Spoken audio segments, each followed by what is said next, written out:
À partir du 1er janvier 2019, le nouveau barème de prestations dans les cliniques privées rentre en vigueur.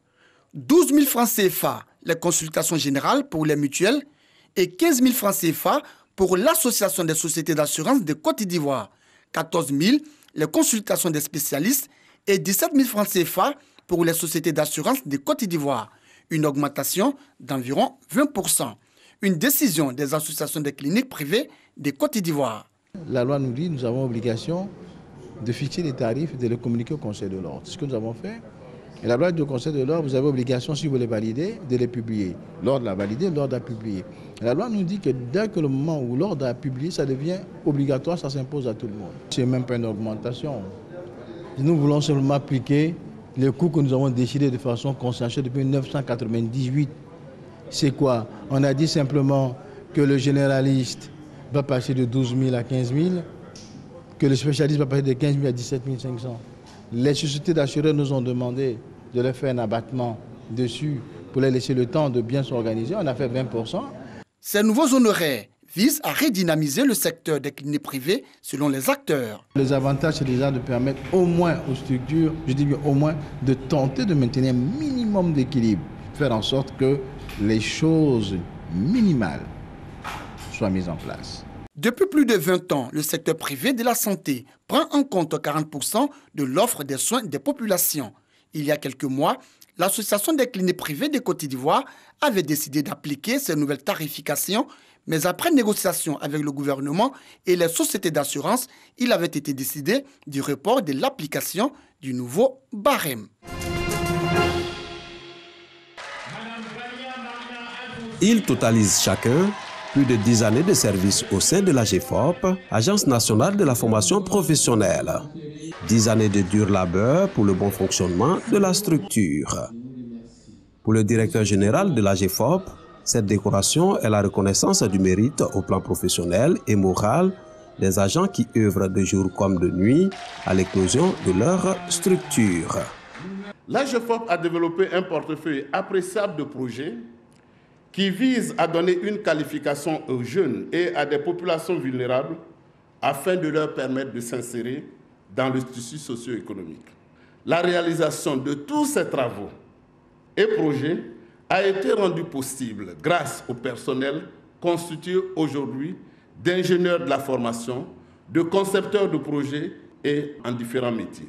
Pour les participants, cette décoration qui renforce l'homogénéité du personnel devra servir de levier pour l'émulation au sein de l'AGEFOP. Au-delà du caractère festif de cette cérémonie, je note que reconnaître et récompenser le mérite des acteurs du développement, c'est poser un double acte de foi. Foi par devoir de gratitude, foi pour le pari sur l'avenir. Dans un contexte socio-historique marqué par la politique de scolarisation obligatoire pour tous les enfants de 6 à 16 ans, la mission de l'AGEFOP prend tout son sens. Cette politique volontariste révèle l'urgence et la nécessité de veiller surtout à l'employabilité des jeunes et de garantir efficacement leur insertion socio-professionnelle.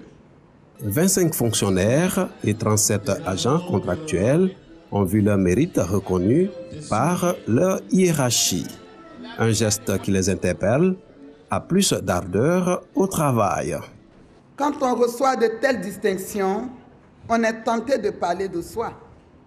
C'est une manière élégante d'expliquer ce qui nous vaut un tel honneur, même si je considère, pour ce qui nous concerne, que nous avons encore tant à faire pour le mériter pleinement. Les distinctions que nous venons de recevoir traduisent la reconnaissance de nos efforts par la République et nous en sommes fiers. Créée le 15 mai 1992 par l'État de Côte d'Ivoire, l'Agence nationale de la formation professionnelle, AGEFOP, soutient le développement économique et social du pays à travers la formation continue et la mise en place des outils pour une meilleure qualification des populations actives au sein des entreprises publiques et privées. Moment de joie, de convivialité et de partage. Normal, nous sommes au festival de cabri. Du cabri fumé, grillé à la soupe de cabri en passant par le cabri au tchèp. Autant de mets et de spécialités culinaires à donner l'appétit aux visiteurs. On m'a dit qu'il y a un festival du cabri. Voilà. Comme le cabri, c'est une viande que j'apprécie particulièrement. Voilà. Donc j'ai décidé comme ça de participer à cet événement. Comme spécialité culinaire, j'aime bien la soupe. La soupe, ça met en avant les qualités culinaires des femmes qui les préparent. Comme on aime cabri en tant que bon baoulé, on s'est invité avec la famille. Moi j'ai pris soupe avec attiqué rouge. Monsieur a pris à locaux avec cabri braisé. Les enfants pareil. C'était bien. L'année passée on était là, on a aimé, donc cette année on est revenu pour déguster la bonne viande de cabri. Ce festival, une foire gastronomique qui vise à faire la promotion de l'art culinaire ivoirien fait à base de la viande de cabri. On voudrait vraiment que tous les Ivoiriens s'approprient le concept, qu'ils viennent beaucoup. Nous voulons vraiment que le cabri chaud à Bolikro devienne comme une tradition, entre guillemets, on va dire la fête de cabri en Côte d'Ivoire. Outre le volet gastronomique, la tradition était également au rendez-vous.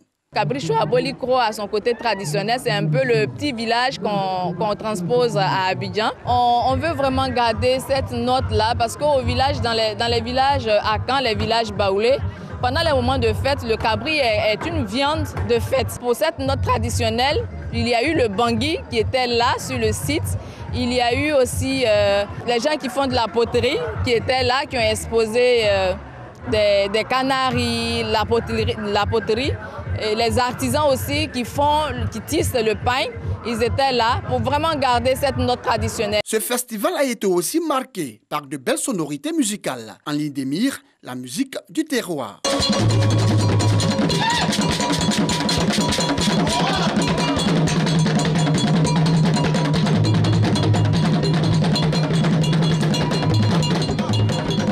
Plus de 3000 festivaliers ont pris part à cette deuxième édition du Festival du Cabri qui s'est tenue sur 2 jours au quartier d'Okui dans la commune d'Abobo.